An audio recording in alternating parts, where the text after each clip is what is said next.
ছিলেন নবীর কন্যা মা ফাতেমা। অসুস্থ হয়ে আছেন শুয়ে, আছেন শুয়ে, অসুস্থ হয়ে আছেন শুয়ে, নীরবে মা ফাতেমা, নীরবে মা ফাতেমা।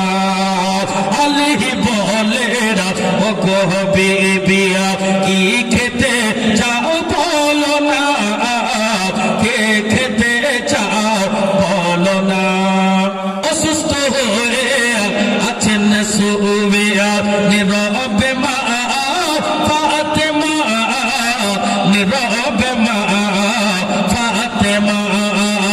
আলী বলেন ও গো বিবিয়া কি খেতে চাও বলো না, কি খেতে চাও বলো না।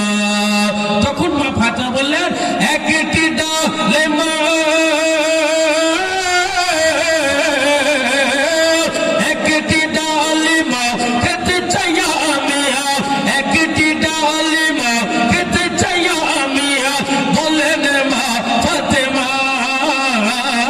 কেমন ছিলেন নবীর কন্যা মা ফাতেমা, সদাই করিতেন স্বামীর সেবা মা ফাতেমা।